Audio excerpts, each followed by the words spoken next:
Hey guys, this is InyashFan1324. I decided to read creepy pastas for once, something different. This one is titled. Wait, that's the wrong one. Where the hell? There it is. This one is titled He Sees. This is the first one I've read, so mind that my voice probably won't be, perfect for this. I jammed my hands into my pockets of. I can't read it all. I jammed my hands into the pockets of my pullover sweater and hunched my shoulders slightly against the morning chill. The spongy forest floor cushioned and muffled each footfall into near-perfect silence. That explains why I didn't know I was being watched, followed, never alone, unsafe. The towering redwoods used to bring my comfort, sheltering me with their spiny branches.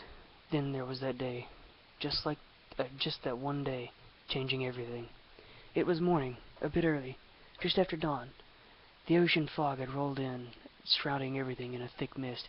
Even though I was young, just a teen, I knew my mom would be okay with me walking around this early.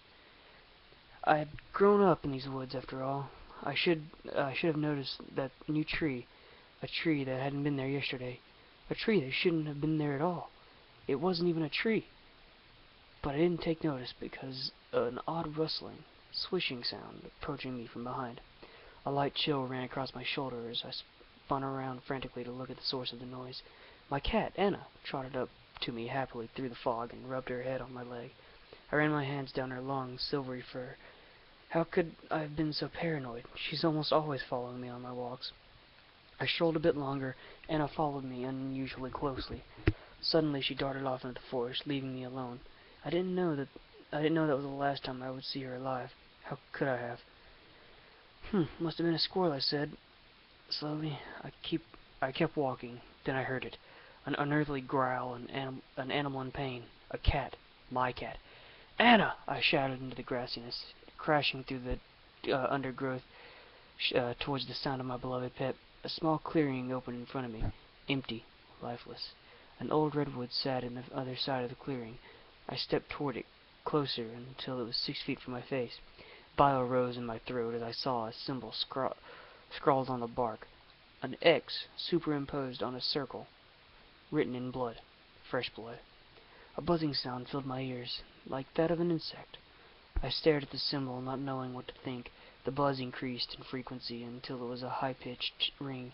It hurt my ears. They felt like they were on the verge of bleeding, yet somehow I still managed to hear a soft laugh behind me, an evil snicker.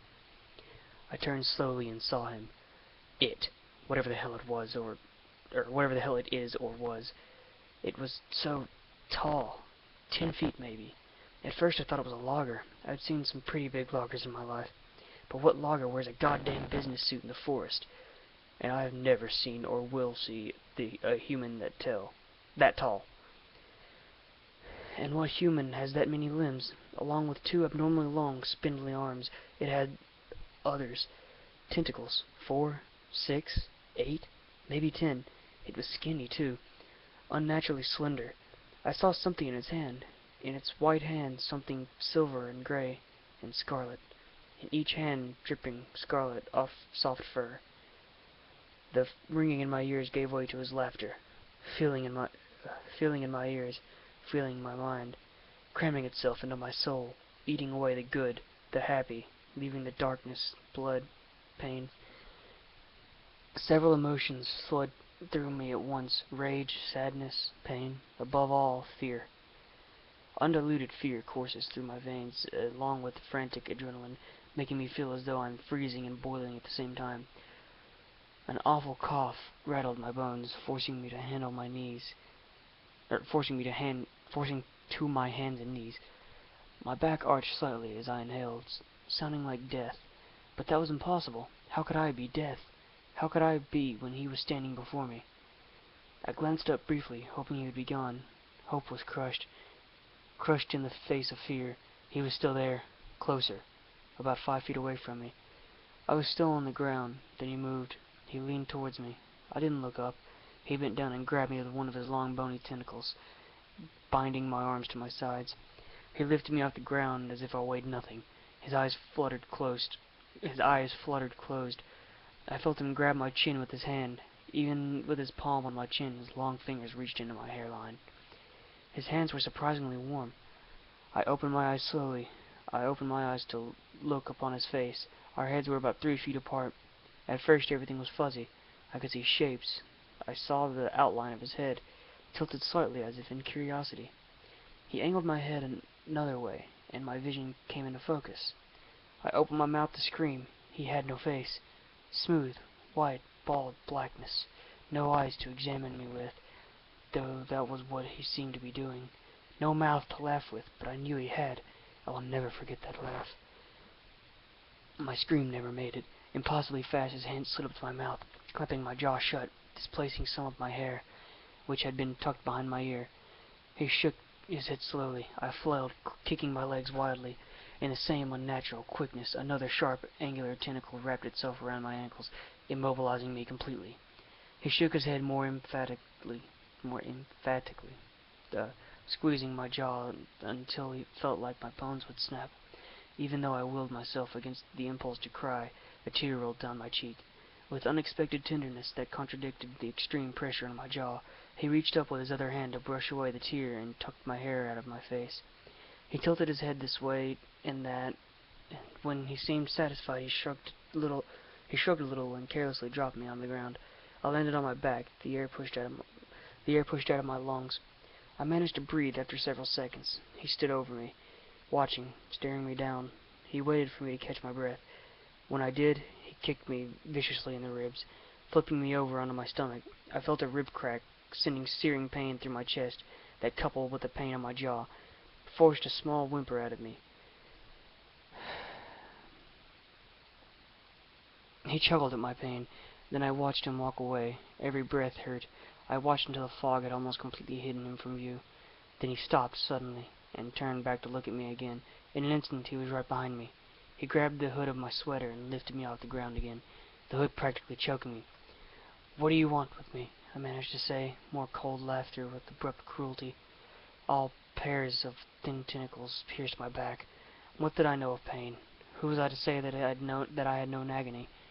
He did nothing to mute my screams, which echoed through the forest with a haunting song of misery. The pain was nothing I had experienced or will experience ever again. I heard someone shout my name, far in the distance. He raised my body over his head and gave my body a little jolt, driving the knives of agony deeper in my chest. My screams doubled in intensity. He finally flung me into the ground, and more bones broke. Blood trickled out of my mouth. My sobs rolled through the clearing, and the darkness closed in. I remember waking up in the hospital, hearing voices on the other side of the curtain. Voices talking about how I was lucky that the 8 stab wounds missed any vital organs. Any organs at all, really. He just nicked a lung, a few broken ribs, a cracked ulna. I heard them say that the body of a convicted felon was found hanging from a tree that day, the day after I was attacked. Convenient for him, and clever of him. Everyone would think that the criminal had killed himself in an act of remorse for what he'd done to me. When my parents asked me what happened, what did I remember? I lied. I told them that I remembered walking through the forest, and the man had run up behind me and stabbed me. I told them I blacked out almost instantly. The police questioned me a little bit, but since the case was pretty much closed, they didn't really bother me after that. He didn't kill me. He didn't kill me on purpose. He didn't because he's not done with me. I still see that symbol now and then, here and there, everywhere. I still have scars. Nobody knows the truth. Nobody but you now. Now that you know him, he knows you. He will find you. You might not see him right away, but he sees you. You might get lucky. He might kill you from the beginning, or you might be like me. You might be haunted by that slender man. Then he takes you away. He takes you away eventually. He makes your life a living hell until you welcome death. Ah, I see it's finally come for me. He stands behind me now. He's behind you too, somewhere. Waiting. Watching.